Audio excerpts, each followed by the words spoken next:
Welcome to Odd Musings with, what's the name? Scott and Brett. You heard him. All right. I'm Thanks, D. Steve. Snyder.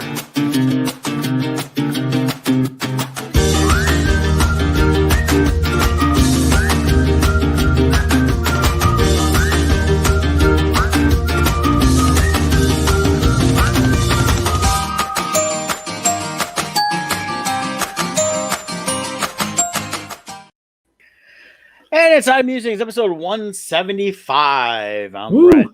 I'm Scott.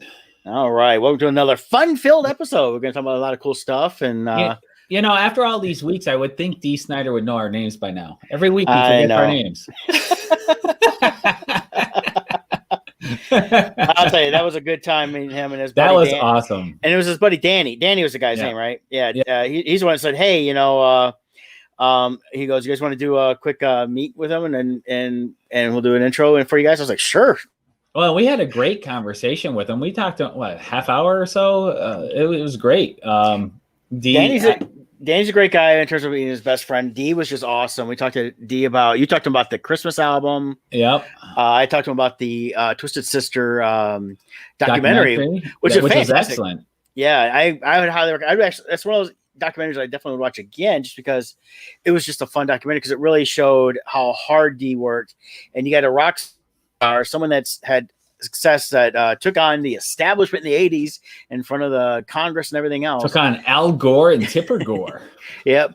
And when it boils down to it, here's a guy that pretty much, was not living the rock star life in terms of the drugs and multiple women and stuff like that. He met his wife when when he was early on, and they've been together ever since. So Oh yeah, he's an awesome individual, and he was just as awesome to meet in person. So that was cool.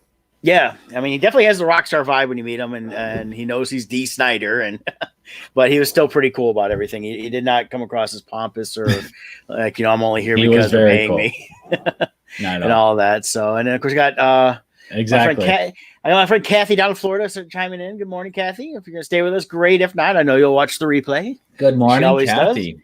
And that Hope you got your coffee going and you're well caffeinated. my coffee all ready to go. All right. So, but so we got a great show. We're gonna talk about some fun stuff, but we got to take this first, and is Loringer Family Chiropractic Center PC. That of course is Belleville Lake. And at Loringer Family Chiropractic Center PC, they take great pride in providing the finest chiropractic care to each and every patient.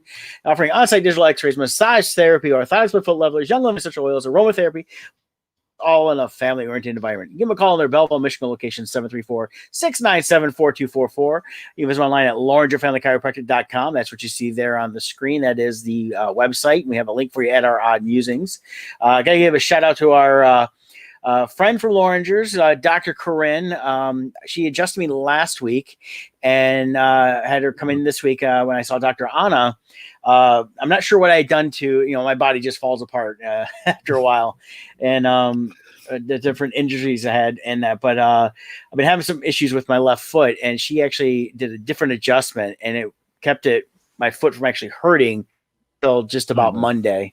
And so she came in and showed exactly what she did with Dr. Anna Soe. And so we know what as we're working on trying to get my body to heal itself so I can actually continue to walk normal and not feel in as much pain as I was, because I'm feeling great again. Since I got adjusted again yesterday, I feel great. So I highly recommend, besides Loringer Family Chiropractic, just chiropractic in general. And of course, I don't think I have one here, but you can get the CBD oil there from our good friends at Stony Creek Hemp as well. That's right. And then our other great sponsor is Team Titans Real Estate. Why? Because you matter. That's right. Relationships are our number one priority, while our technology and social media and all these awesome tools help us to do an even better job for you. We never forget, it's still a people business. So today, just putting out there our ask, as we say in the, when you do those business networking groups. We love working with new home buyers, first-time home buyers. Jill and I love the process of showing homes, educating the buyer so they know what they're looking at and what they're buying, because it's a large investment, your home. So probably the largest you'll make in your lifetime. So you want to make sure you're making a good choice. And we take the time to walk you through every step and make sure it's an education process as well as a home buying process. So we do our best to keep you informed and everything else. We have a couple that we have a closing coming up this Friday, and they are first-time home buyers. Absolute joy to work with. It's so fun watching their enthusiasm, and when a first-time home buyer finds that house that they have that connection with, you see that spark goes off in their eye, and you just know it's okay. This is the one for them, and it's just a lot of fun. So if you or anyone is a first-time home buyer, give them our name. We will take great care of you. We'll give you the best possible experience you can have buying a home. So my number, 586-549-6096. You can see it there. And in the background, there's our website, teamtitansofrealestate.com, or follow us on Facebook at Team Titans RE. Very cool. Yeah. Very cool. So Kevin Miner chiming in. Hello. You got to see Kevin this weekend, didn't you? Was that this weekend? Yeah, I snuck out of the state. No, it's fine. I snuck out of the state for a minute and saw Kevin and the family just for a few hours. And you got to see our friends at T-24. Yeah, they were passing through. So I took a half afternoon off on Sunday and made it a long day. Got home late and then got back up and worked on Monday. But it was well worth it to see our friends. I hadn't seen them in almost a year. Awesome. And all that. And got a chance to visit with the Minerts, catch up with them for a little bit. And It was a beautiful day outside. It was 70 and sunny, and so I made it for a good drive. And it's only a couple hours down, so it's not too bad. So yeah, well, that's awesome. Yeah, I was when Kevin told me everyone was getting together. I'm like, oh, that'd been cool to be there. Life is too busy, though. That's the problem. It is. It's and it's one of the things where it was kind of a last minute thing, but I was able to make it work out. I was had finished up. I worked extra on Friday and Saturday to hit my. It was a bonus weekend for work, so it was. So I did that. So I was done by 1 on Sunday because I have a regular at 1:00 on Sunday. I wouldn't want to not take and that. So, but I was done. I was home and on the road, and so within about 8.5 hours, it was down. So yeah, but not too bad. It's one of the things. It seems like it's a long way. People say, "Oh man, you're going all that way." It's like, I've driven. Lansing is about 90 minutes from here, and I've driven up there or even a little bit further just for an evening to catch like a concert or something like that. So why not go and spend time with people that you really friends, and especially those I haven't seen in forever, and not sure how long it's gonna be till we see again because of just scheduling. And we were talking a little bit about that, and schedules next year are going to be hopefully as we're all predicting everything getting back to normal with conventions and stuff like that, there's a lot of conflict in trying to figure out how that's going to work and who's going to be where, especially on their end. Bardstone, through the Bardstone Publishing that we'll be talking about more today, that for a couple of times we can actually split up easily and still have representation both with all the so. But it's very cool. So what else is going on with you? Anything else new? I got to go to the movies this weekend. I saw that. And you did that. And same thing as me. When you first chance gets to go to the movie, the only thing you see is New Mutants. Yeah. Well, it was that or Tenet is what it was for me. But I took my daughter with me because she's like, I am so bored. I got to get out of this house. I'm like, well, let's go to the movies. So I told her Tenet or New Mutants, and for her, she's like, I'd probably like New Mutants better. I said, yeah, you probably will. So, so we went and saw that, and it was enjoyable. I think part of it, though, I could see why it was shelved. I could see why they did a lot of reshoots, but being the first time back to the movies in 6 months, I think I would have liked anything. So, but it was worth seeing. It was worth seeing once. I wouldn't see it again, I don't think. But it was fun. Yeah, well, I saw where it's coming out on Blu-ray next month. I'm actually tempted to pick it up strictly because I did enjoy it, and I kind of really want to watch it again for different notions. The thing is, it was not a perfect film at all, but it was nowhere the catastrophe they were building it up to be, and I think that was more just internet hype because of reshoots and everything else, and then pushing it back, them shelving it. But I still feel they shelved it mainly because of the fact they knew they were selling it to Disney, and they're like, hey, we'll just let Disney handle it. And they basically were getting out of everything. But I liked the performance. I liked the direction they went, and they weren't trying to do a large X-Men movie. They were just like, we're going to establish some new characters and new situation, and I can see where it could have actually took off from there, and actually could have been a good franchise. Yeah. My only issue is, and this is with all the X-Men movies, they're so horrible at their own interconnected. For some reason, 20th Century Fox can't handle continuity. And like in New Mutants, Ileana, that's Colossus's sister. Yeah. But you would never know she had a brother at all in any of the scenes or anything. Even when they're talking about the X-Men, she doesn't even mention that she has a brother in the X-Men. So like it just, I hate, it's like if you're going to use a character that's so connected, why at least make a throwaway line in there to acknowledge it?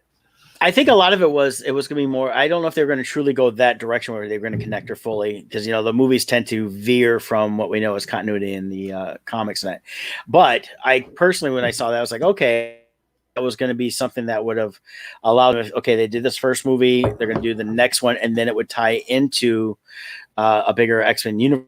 For that, with everything going on because of they use Colossus in Deadpool, things like that. So how they would tie all that in, and I could have seen that being more of a bigger story down the road. Oh, definitely. And having the reveal early on, I think by not revealing it to those that don't know the X-Men, that are the comics, that only know the movies, it would have been a little bit bigger reveal for the general movie going public that doesn't read. So that was kind of my thought on that. But I really liked. The basic story in a lot of ways to me, I was like, it really wasn't just a supers movie. Here's some kids with superpowers. There's a group that's trying to contain them for their own evil uses, and then tying it into that whole little story within the asylum. What I didn't understand though is at the end they're all like thanking her for saving them. It's like, but she caused it. So there would have been no danger if she wasn't there. So why are you thanking her? They did. But they did. I mean, there was the danger, but at the same time, there was actually a larger danger with the organization. Yeah. And I think that's more of what it was. It wasn't the fact that, you caused all this crap to happen just now, but the bigger grand scheme of things is, hey, we're all leaving here because of all that, her coming in and all this happening. So, and I would have sworn, if not, I know who the actress is, but I always, what's her name? Pablo, NCIS, Ziva. Yeah, that doctor, Pablo. Yeah, that doctor totally had her voice, Ziva's voice. Yeah. And it kind of looked like her. There's a little bit of a resemblance there, yeah. Enough that I'm like, I'm going to watch the credits, see if that's her. I knew it wasn't her. I was pretty sure it wasn't, but boy, did the voice sound like her.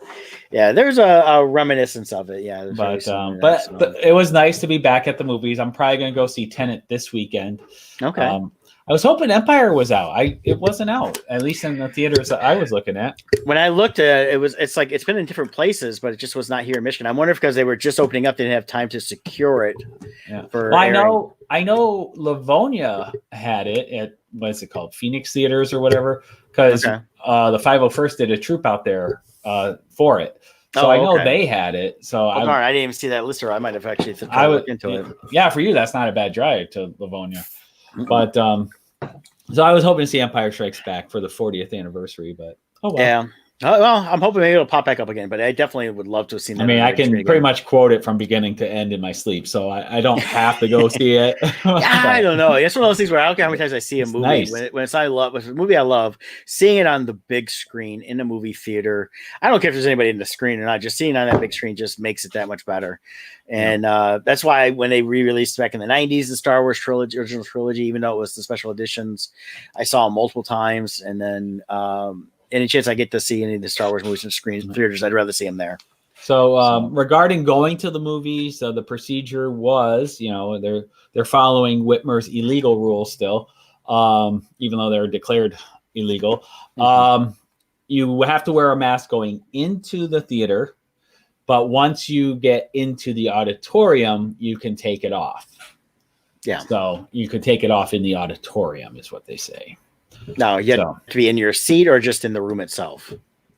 It just says you have to wear it in the common areas.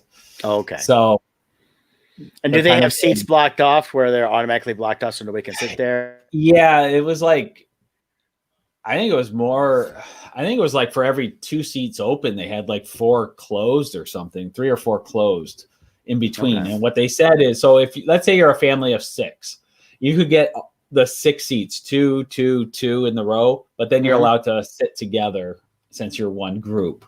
So you'd have to get all those individual seats or whatever. But Okay. who knows if they'll enforce it? I mean, I did wear it just going in, just because I didn't feel like putting up with it. But honestly, I've not been wearing masks anywhere anyway. So nobody stops me anywhere. So Well, I do only because my job does require it, and just not looking to get into the argument. I don't, because the science shows you actually will get it more if you wear it. So I listen to the science. I listen to the science. Yeah. Well, every Sunday I listen to the science. So, World Health Organization has been saying that we need to start congregating more and get out there more to bring up herd immunity and everything else. So I don't know. It's we got a few more weeks, and then we'll see what's going to happen. It'll go away. What is it? November 4th? What day is the election? Yeah. Let's see. Is it November 3rd, right? So November 4th, it'll be gone. Yeah. And the virus is real. I think it's not, but it's the stuff we're doing is not necessarily. I'm more worried about other super bugs coming up because we've over sanitized. I'm telling you, that's my prediction for 2021. We are going to create some horrible bacteria, super bacteria, because as we know, for some reason, all this antibacterial stuff we've been using to sanitize kills bacteria, not virus. And COVID is a virus. So we are screwing ourselves. We're going to have a mega super virus that only Superman can stop. But Superman's not real. So we're going to be screwed next year. And then we're going to shut down again. Well, I hope not. Shut down like a country. So let's get on other fun. Yep. Just drink a lot. So, as you mentioned, I finally this week started watching season 2 of Ozark. I'm almost through the season. It definitely got much better. I'm liking it a lot, man. They really, in some ways, I'm watching the season, and I know there's another third season. They got a fourth coming up for sure, which is the final season. But the way they did it didn't feel like a complete end. But man, they're trying to really end certain parts of their storyline. They're really pushing towards that. So at least that's the way it kind of feels right now. So, it's gonna be it's been good. I got like 2 or 3 more episodes for the finale for this season, and then I'll start on season 3. So I'm definitely liking it, and I think Jason Bateman is just a phenomenal actor. He's directed a few of the episodes. I know he's executive producing it, doing a lot involved, the whole aspect of it. And the whole thing is just phenomenal. And I think my favorite character this whole season is Ruthie. Ruth. Yeah. She's just she's awesome. Fire. I love little Ruth. dynamo in that. So Ruth is great. The whole cast is great. Everyone does a phenomenal job. Now, I'm just going to warn you. When you get to season 3, especially the first episode, you're sitting there going, what the heck is happening? I figured that. The way they're setting up this one here, I have a feeling that the next season is gonna. I'm not gonna get into any predictions right now. I'm gonna wait till I see it, but it's definitely pretty good, and I'm looking forward to watching the rest of that. But I needed something new to watch. And I wanted a series. And I was like, I keep forgetting about Ozark, so I went back to that. Because I finished up The Boys. I finished up The Boys last week, and movie wise though, I did watch Hubie Halloween. I did too, with Adam Sandler. I liked it. The only thing my criticism was it felt too much Waterboy with him. I wish he wasn't as Waterboyish. I agree. I think that movie would have been really good if he was a little more serious in it. Yeah. The problem with Adam Sandler is this: I like Adam Sandler overall, but he sucks at characters. He has like 2 voices he does for all of his characters. Oh yeah, it's all the same. Even from Billy Madison, he's still doing the Water Boy, and Hubie, and he has like 1 or 2 voices only, and that's all of his characters. I think if he makes it work. If he hadn't had that, the voice is the only thing that really bothered me with that. If he could have been still a little bit of more of the straight lace kind of simple guy. Now I don't want to call it a simple ton, because he's not. He's actually very bright. But it's the thing I liked about him was, he got picked on, and I like the fact that no matter what everybody did to him, he was positive and kept moving forward in his world and everything else. And I did like the fact that every time they threw something at him, he knew exactly how to dodge it all, which is straight like up a ninja. Sandler. Yeah, and I like that. And then his thermos was the greatest part of the whole thing. It has everything. He was like Batman. He was like Batman. He could do anything. I mean, it had a flashlight, it had a telescope, it had a grappling hook. I'm sure it's got shark repellent. So the real question is, who would win in a fight, Hubie or Batman? Ooh, I think Hubie could take Batman. I think so. I mean, as long as he has his thermos. Because every time we see Batman, when someone throws a punch, he gets hit. Hubie, someone throws a punch, he dodges it. Yeah. But I like that. I like the surprise Shaquille O'Neal and his wife. Well, they brought back pretty much everybody from the Grown-Ups movies. Yeah. So you had, they always do everything together. Yeah, and it was great seeing everybody involved. And everybody's been. I mean, he always brings everybody he does stuff with over the years back. Yeah. And so there's so many people you recognize through the whole thing from all his movies and different. The entire movie is like a cast. I mean, yeah, it's amazing. But yeah, I loved how Shaquille O'Neal was the radio voice. Yeah. And then his wife. Yeah. No spoilers on that. I'm not going to say it. But it's definitely a new fun Halloween movie. I'll definitely probably add it into my Halloween rotation every year now. And it's actually of the last several ones they've done on Netflix, it's my favorite of the Adam Sandler on Netflix movies that's come out. Really? I really like the one he did with Jennifer Aniston. That's my second favorite mystery. now, but that's my second favorite, and that's really tight. They're really close. I like them both for different reasons, but of course I'm in the Halloween season, so I'm thinking Halloween more right now. Did you see Uncut Gems? I haven't seen that yet, and I want to. I haven't, and I do not consider that one of the, even though it's probably produced by Netflix because they released it in the theaters technically because it went for Oscar nomination. I haven't watched it yet, but I heard good things. Yeah. I just haven't got around to it because the trailer didn't grab me. Yeah, and so I more want to see it because of Adam Sandler. Yeah, and he's being kind of more. His more serious on that, and that's something I like in him because I like to Punch Drunk Love. He was very serious one of his first serious roles. He was really good in. Well, a lot of times the best serious actors are comedians. Well, yeah, you look at Robin Williams. Look at the stuff he did that was more serious, from like Good Will Hunting. Mm-hmm. Even Patch Adams, where he was doing comedy, was still treated very seriously. Michael Keaton. Like that. Michael Keaton is fantastic. Yes, he was a comedian at first. It was all funny movies. Tom Hanks. I mean, it goes on and on. And a lot of times, though, when you hear the background of it, it's the story of these people. A lot of comedians actually have painful pasts, and they use comedy to get through it. So as they become more established, they're able to tap into that past pain to do these serious roles. Plus, they have timing. A good comedic actor has good timing, and a lot of times, a serious actor doesn't have that comedic timing when they're playing the straight man, and that's the thing is that they miss out on. They're a little too stage theatric sometimes is what holds them back. So, but it was good. Go ahead. Do you see Jill's comment over there?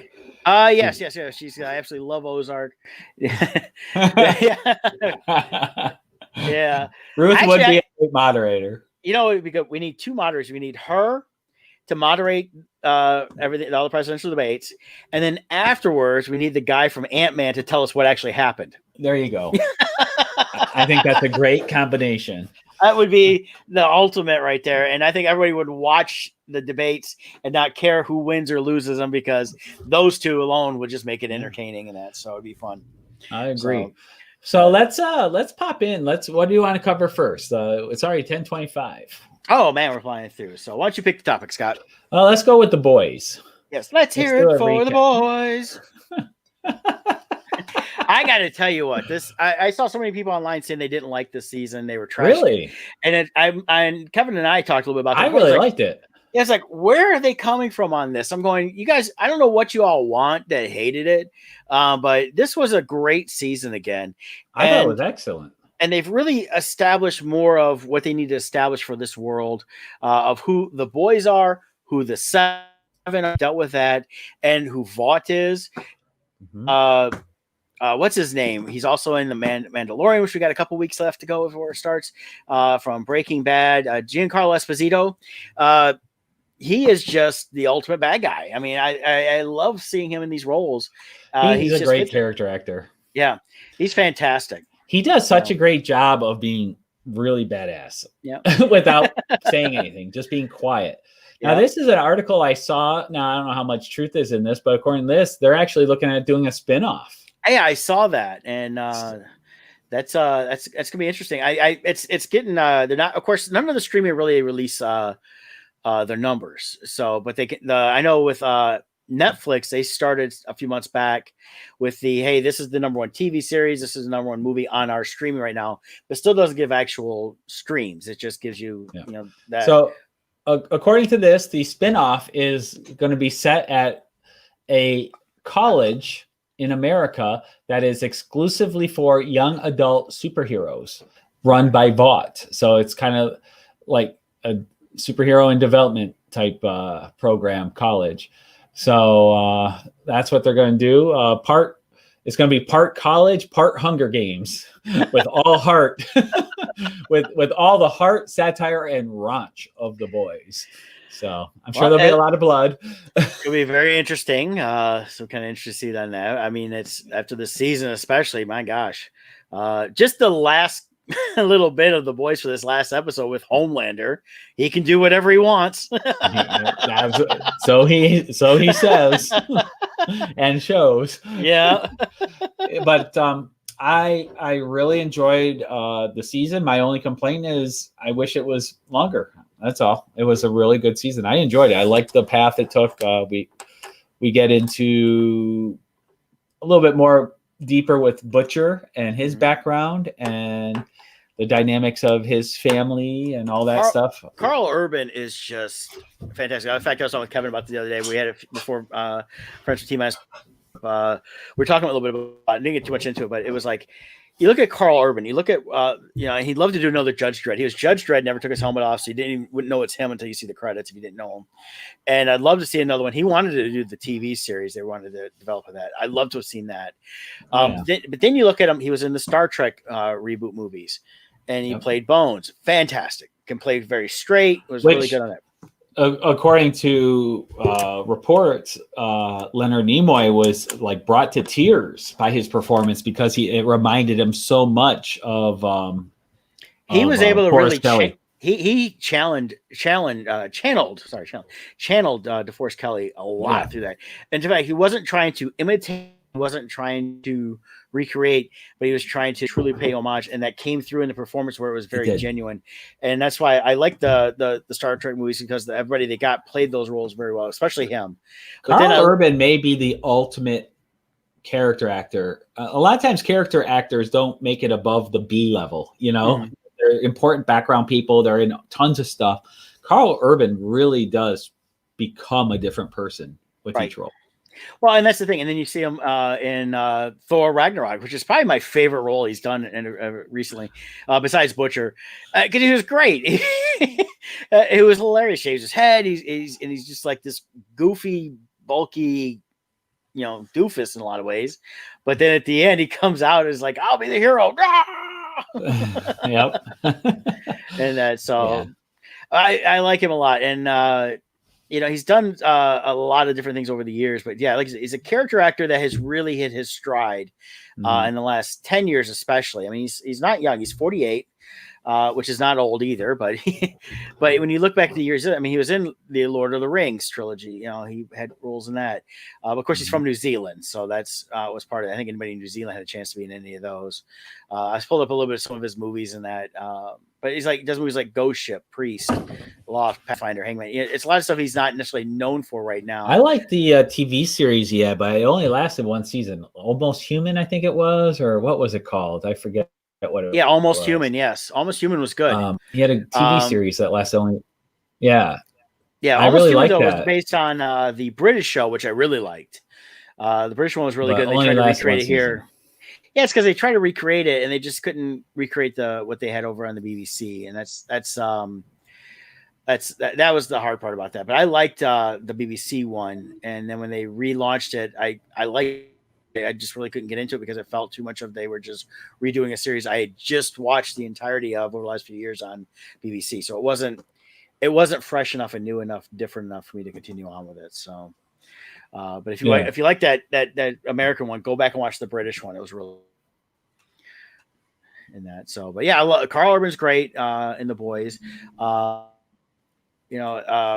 Homelander is just they've got a great psychopath there, and the character and the actor that plays him is just really really brings to it, because it's one of the things you see and there's no way this guy could be this nuts in real life playing this character so well. So, but I think one of the reasons I think this show The Boys works so well is Eric Kripke has been when it helped develop it, and he's the one that created Supernatural. Which Supernatural is now airing their final episodes. So, so I think that's part of it. Is that, but we've got Jack Quaid plays Huey. I like him a lot. Anthony you broke Starr. Up there. Did I? See, for me, it looks just fine. It's got to be on your end. You keep breaking up. See, you keep breaking up on over here. See, and someone's breaking up. It doesn't matter. We'll just keep going. Oh, they breaking up now. But I liked also the setup at the end of season 2 of we're finding out there's a new, I'm guessing, supervillain, you would call her. So yes. I won't say who, but that was interesting as well. And her powers are, her powers though are just, it was like, I thought at first when we saw these powers show up in early episodes that it was a device and not a super. Oh, see, I thought it was that super who got broken out of the prison there. Mm-hmm. Oh, I know what she you're had talking about. The shaved head there. That's who I thought it was, because she had power. Yeah, you keep freezing on me over here, Scott. And Doug says The Boys make you believe the characters are real. I agree. The Boys make you believe the characters are real. So I agree. That's they do a great job of that. Yeah, they're definitely it's not designed to be the cookie cutter Avengers DC superheroes. They're definitely going against normal types and creating these supposedly the good guys that are definitely not doing the right things. And then you see someone could be the bad guys, but they may not be as bad as you think. So, yeah. So The Boys look. I like that a lot. So, and that's right. Done. I know. And we learned Fresca. A lot about Fresca. Yeah, definitely Fresca's a big deal. I thought that was funny too. But if you haven't watched The Boys and you're watching our podcast, definitely check out The Boys on Prime. So it looks like we're both getting lags, is what Doug said. So not sure what's going on. World internet is down. So Scott froze on my end. If y'all can hear me, I'm still here. So that's the beauty of StreamYard, though. It keeps on going. So even though we freeze a little bit, Scott's spinning right now. He's back. You both are getting lags. So they're seeing it on both of our sides. Yeah, so it's got to be something on the internet itself. I wonder if it's something with Facebook. We've run into that when we used to do the using a tablet to live stream from this. Got to be something in Facebook causing us some problems here. So I'm guessing that's it, because it's happening on both our sides. It sounds like. Yep. So, anyways, we'll try to get through it. Yep, we got a little bit more to go here. So, all right. So watch The Boys. It's fun. Yes. So we should probably let's do an update here. We need to get a little bit in before we do conk out. Wretched Realms. Wretched Realms. Da, da, da. It's our current Kickstarter here. So we're a couple weeks into it now, and we're just shy of the goal. So if you guys are watching and haven't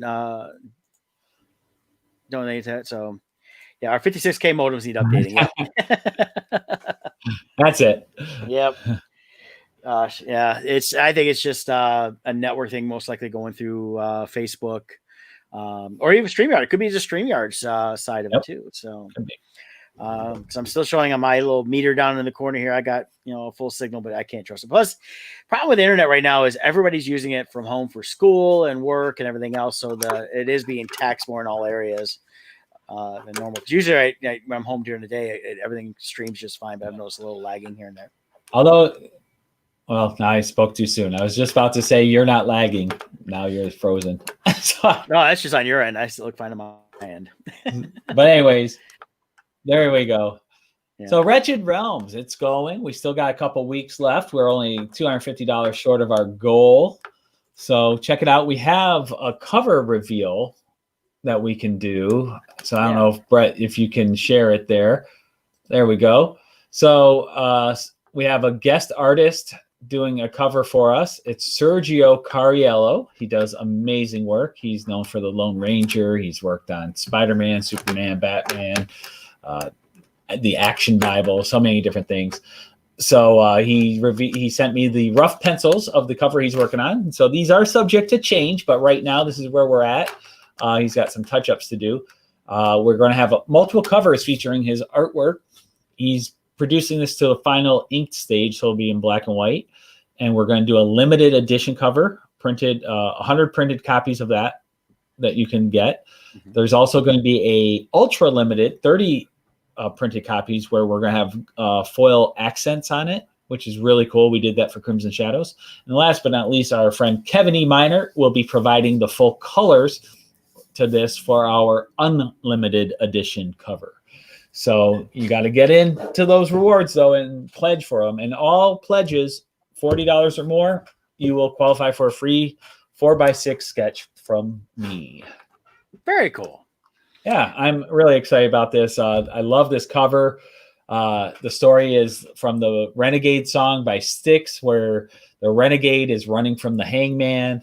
And I love how he has here, you've got a rock formation here. It's like, those rock formations that form in the deserts. And you got the noose hanging from the rock formation with the hangman in the distance in the background. So it looks ominous. I like it. Yeah, it's very cool. I can't wait to see the final rendering he does. And I know Kevin will do an awesome job with his colors. Yep, and Kevin's a big fan of his, so I know Kevin is going to give it the best treatment possible. So I'm real excited about all that too. So that's pretty cool to have this. I mean, it's our third Kickstarter through Bardstone. For those that have been supporting the Bardstone comics from Poe Macabre through Crimson Shadows, you know that we get things out really quick and everything else. So Scott will be, as soon as it closes, he'll be getting and gets the money in. He'll be getting everything ordered to get them shipped out, and you'll have them really quickly on that. So I'm working on so the script is done, the pencils are done, the flat colors are all done. About half of the inks are done. The letters are done. So we're getting really close. I've taken a little pause here because I'm also working on Crimson Shadow 2 at the same time. So this last week I've been getting those layouts done, which an update on that is Kevin's already starting on inks on Crimson Shadows 2 for the first half of the book. We've got my layouts are done all the way through page 28. Travis is working up through page 18 right now for pencil. So we're really cranking out Crimson Shadows 2 as well. Kevin's got Poe Macabre 2. That's, I think, like 95% done. So that's coming along. That's going to be our next Kickstarter. So we got a lot in development with Bardstone, and we're really excited. Yep. Kevin's got, he showed us he sent us the pages for the story I wrote for Poe Macabre 2. Oh, that looks great. Look fantastic. I'm excited about that. But yeah, I think pretty much Poe Macabre 2, I think is pretty much done except for a couple covers. Yep. He's gonna be, I'll let him do his own announcements when he's ready, but some awesome guest artists coming on board. Yep. So I'm excited when those get revealed. Yeah. So that should be an upcoming Kickstarter for us through Bard's. So if it says here 100% done with Poe number 2. So the interiors are done. I know he's got his cover done, and the other covers that make it done on that. Yeah, so when we launch that Kickstarter, we're going to be ready to that's ready. So that's what we do. We don't like to do Kickstarters where you fund it and then you got to wait a year. We have these ready for production or very close to it at the time that the Kickstarter launches. So good stuff. But we also have a good friend of ours, Sean Forney, who has a Kickstarter. Let's pop him up. Yeah. Do you have it, or do you want me to share it? I'll let you do that. Yep. Okay. So Sean Forney, here you are. Dun, dun, dun. Sean is funded already on this. He launched it yesterday. Yeah, Sean's killing it. Whoa. Oh, it just jumped up while we are looking at it. Look at that. Look at it. The power of Odd Musings. Yes.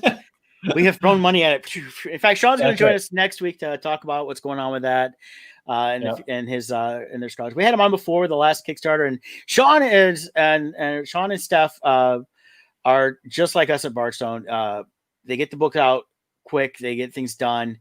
And I think they're looking at I think it said by April, if not sooner. Yeah. But the thing that we learned from Sean was shipping and packing. He's really particular on making sure you get your product in a package that's going to protect it, so that way it's not damaged. So you can keep it there. But a lot of different artists contribute to it. It's a great field guide, a lot of cool artwork. Here's a quick breakdown on their page here. So it's got 30 stories of adventures with cryptids and other creatures. If you don't know what a cryptid is, those are like those urban legend creatures, like, you got werewolves, but you also have like the Mothman and all different types of creatures. Mm-hmm. That's what the feature is in this, and it's got 64 pages in full color, featuring artwork from 16 different artists and writers. So they've really put together a lot. And we know quite a few because they're all most of our regional artists that we know. Besides, of course, Sean doing a lot of work in it, which is his creature stuff is just fantastic. Oh yeah, and of course Stephanie, who's also a big part of this. She's co-creator with Sean on the Scarlet Huntress series, and they got some great rewards. For myself, you still can get the early bird special, $35. You get the full Scarlet Huntress series. That's what I signed up for. I last time I got the digital copies, but this time I'll have the physical copies. Yeah, and I already had the physical copies, so I went with the book itself and that, but it's a great way to go with that. But yeah, it's like the writers. You got Steph Forney, you got Rodney Fike there, Brian K. Borgman, and then the artists there. A lot of great artists that we know from seeing around, like Jay Fife, Rodney Fike again. You can probably go through the whole list. Is that a Josh Metters in there too? Yeah, it is. See, Josh is no longer with us. I'm really glad they got something from Josh that they can put in here, because Josh is just a fantastic guy and a fantastic artist. So that's he passed away in 2012 from spinal cancer. Good friend of yours. Him and Sean were best friends, and they were really close. And Sean and Steph are really close to his family still, because their son turned 21, which is hard to believe. So, and then here it says that his work is being reused with the permission of his family. Yeah, you got Jesse Noble, which I haven't seen Jesse in a while with all these. Yeah, well, he runs the Gem City Comic Con and all that stuff. So now I didn't know he was an artist though. I didn't either, so this is gonna be kind of cool to see. And then I recognize James Snell. No, wait, you got to read what it says. I didn't see that. It says Jesse is a failed musician turned comic show promoter. Jesse is a frustrated artist lacking talent or ambition.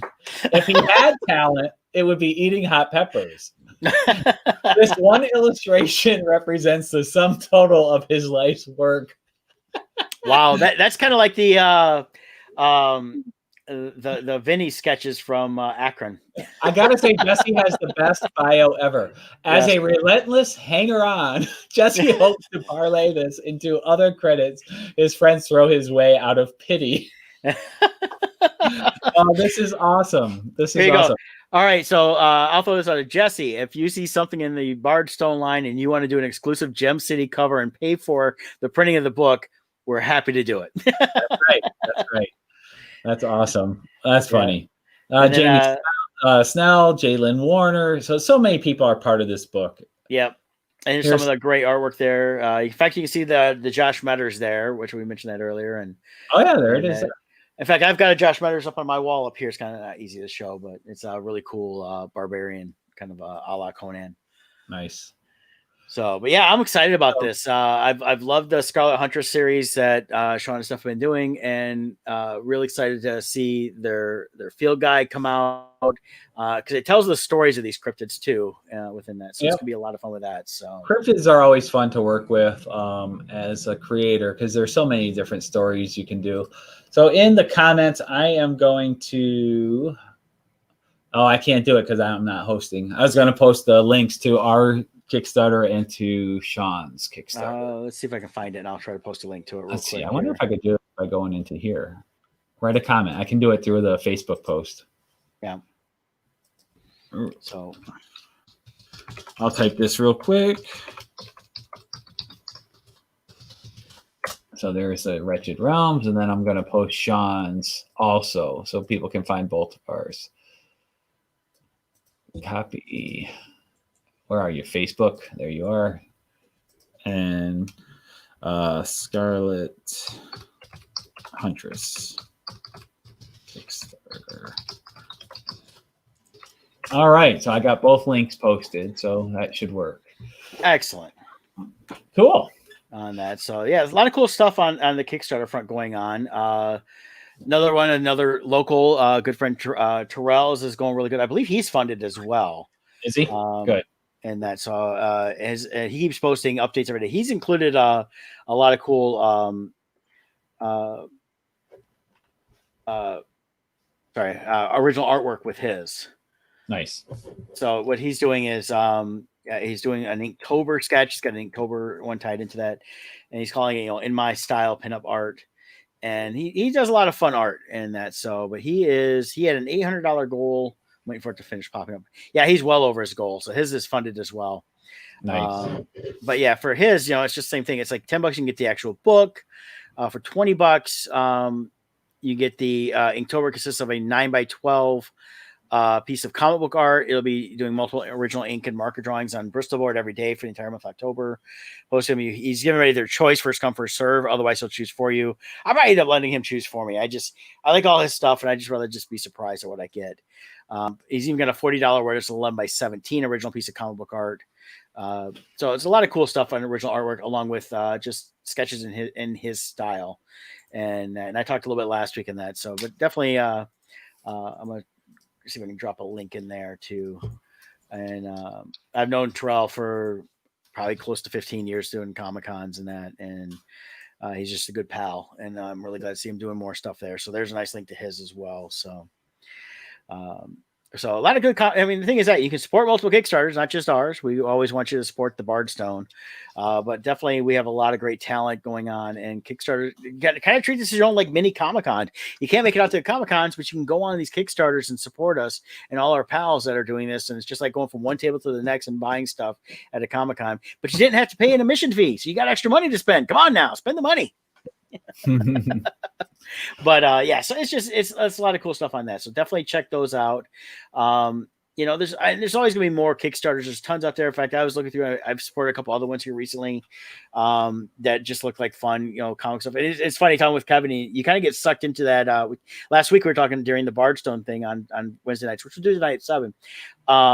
It's you get sucked into the Kickstarter world. You just start, this looks just like being at a Comic-Con where you see cool stuff that you want to read and buy. And definitely I love checking that out. And I try to support the ones that look like they're going to come out sooner than later. Cause I still got a couple of them out there. I got one for 6 years that keeps saying they're going to come out with it, and I got one from a year ago that hasn't come out yet. So, and then we got the Star Trek Discovery. That's coming out this week, right? I believe so. Yeah. I think we've got season 3. Yeah. I believe it. Isn't that the 16th? I believe so. I'm pulling it up right now and seeing what we got here. Actually, October 15th is the first episode, and they do a new episode. Yeah, they do episode every week. So yeah, Thursdays every week it'll come out. So usually by 3:00 in the morning, so you can watch it whenever that day. Real excited about this new season. I am. We're for the first time, we really are going into uncharted waters for Star Trek, because they are jumping so far ahead into the future. There is no series out there that covers this timeline. So this will be fun. It'll be, and it truly does free them. That's the trap a lot of these franchises get into, is they're constantly revisiting the part of the timeline that everybody knows. And then you start conflicting with existing canon, and people start having issues as fans. And by doing this, they are completely free now. They can go whatever direction they want. They're not tied by the rules of Starfleet, because they're like 1,000 years in the future or whatever it is. So it can be whatever. Yeah, it's gonna be. I'm excited about it because I want to see. It's gonna be interesting to see what's going on with the Starfleet. The Starfleet's still around because they've not really divulged any of that. Right. And if it is around, is it still Starfleet? Or has it changed so much that it's unrecognizable to these people?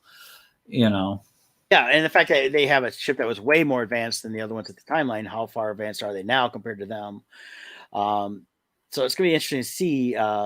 I'm really excited about it. I really am. I was not, like I said, I didn't really care for the first season initially. It wasn't horrible. I just didn't like to tie into the original series. The second season did a better job of bringing everything together. I really enjoyed that. And now I'm looking forward to seeing where they go with this. This is where the show probably should have gone originally, but they built up to it. So we'll now see what happens. Exactly. So really excited about that. I don't know. Not much we can say about it because we don't know a lot yet. We just the teaser for it didn't show much. We see this, which actually I'm preferring. I'm glad. Mm-hmm. Just let the show unfold where it goes. And I'm trying to remember. Did they release them weekly? Yes, they did. Okay, yes. Good. I like that format better. Although we're gonna have a problem because in 2 weeks Mandalorian starts, and then we're gonna have Mandalorian too. Well, nice is you got Thursdays is Star Trek, Fridays is Mandalorian. Yep. So nice things are not going to overlap, and you've got a day between each one. So that's gonna be cool about that. So I'm really excited about that. We got a lot of cool stuff coming on the streaming these next couple months. We're seeing more and more of these films that are no longer going to go, and TV series not no longer the theaters, the movies are, and starting to stream. We got some great series between Star Trek Discovery, Mandalorian, and that. But they just announced that. Bought the Eddie Murphy Coming to America, the number 2. So the sequel was supposed to be in December in the theaters, and it's now going to come straight to Netflix on that. I believe it's Netflix. No, Amazon Prime. Amazon Prime's getting it. Yeah, and that. So it's a big change on the front of movies that we're going to see coming out here over these next couple months, along with these great TV series that we have. So I'm really excited about some of the stuff we're going to have available to us. But I know, speaking of streaming, since we're kind of in that mode, I shared an article. It looks like Disney is not giving up on theaters, but they're really concentrating more on the streaming aspect, especially through their Disney Plus. I think that's because they're seeing a lot more return on the investment with that, because there is a lot more people that are sticking with the Disney Plus, signing up with it. Plus, they partnered with Verizon. If you have a Verizon cell phone, they have plans now that include for free the Disney, so you get it all together in one package, which is really cool. So, yeah, definitely check that out. I think we're lagging a little bit because I saw us both flicker out a second here, but hopefully everyone's still paying attention. I'm still here. We're here. So, but yeah, it's. I was surprised to see the Coming to America, especially now that theaters are opening back up around the country. But I think it's more of just they know they're not going to make their money back in the longest, because while theaters are opening, they're still not getting the crowds they used to get. And I still haven't been here in Michigan since it opened up last week, but I haven't had a chance to see anything I want to go see. So, the movie trailer. What's funny is because of how we've had COVID and everything, going to the movies now, the movie trailers I think were the same movie trailers I saw back in January. Yeah, they're still advertising Free Guy. They're still advertising Wonder Woman. They're still advertising Black Widow. Well, Free Guy is coming out in December still. The Freaky. Yeah. Did you see the Freaky trailer? No, I didn't. So, the movie Freaky Friday where they change bodies? Right.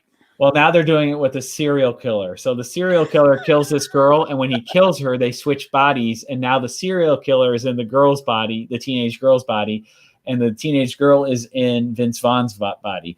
Okay. And he's chasing her down, but now he's playing like a girl, 16-year-old girl in a man's body, but everyone thinks she's the serial killer. Meanwhile, she's out killing people because he's in her. So it's a mix between the Freaky Friday serial killer and then the Rob Schneider movie he did several years ago where he was the girl in his body, where they switched.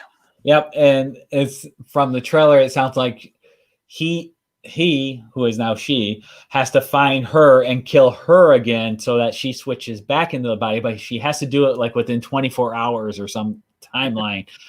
Which, how does she even know? How does she know that there's a timeline? I'm sure there is a there is a voodoo witch that comes up and says, "You have 24 hours. Yes. If you don't do this in 24 hours, you are stuck in the body of the girl.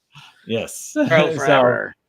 Yeah. So that's what's going on there. So it actually looked interesting. It's from the people who made what's it called? Happy Death Day or Birthday. Oh, and I like the Happy Death Day movies. Those are good. Yeah, it's those people are making this one. This will be good then. I like that because they inject a really good humor.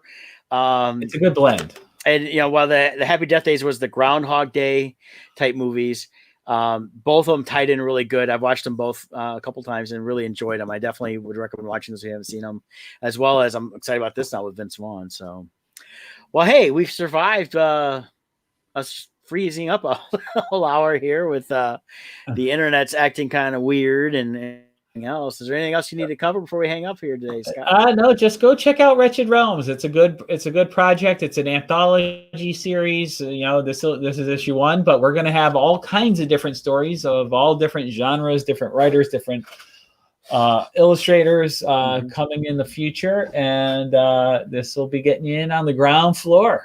So check it out. And then if you missed any of our previous Kickstarters, there is rewards to get the other books. Yes. There was people that supported just digitally. If you decide, hey, I really want those physical copies, now's your chance. And anybody that gets the physical copies from like Crimson Shadows, that includes my cover, I'll definitely make sure I get it signed for you before we send it out to you guys. So we'll let that out in some way, shape, or form. So, but other than that, I think this was a great episode. Sorry we kept breaking up on you guys, but definitely join us next week. We're gonna have Sean Forney joining us, talk about Kickstarters. Who knows? Maybe we'll get some other people to chime in a little bit, because Kickstarters are kind of the Comic Cons of 2020, and we want you to support them all, not just ours, but definitely ours. So until next week, guys, we'll see you.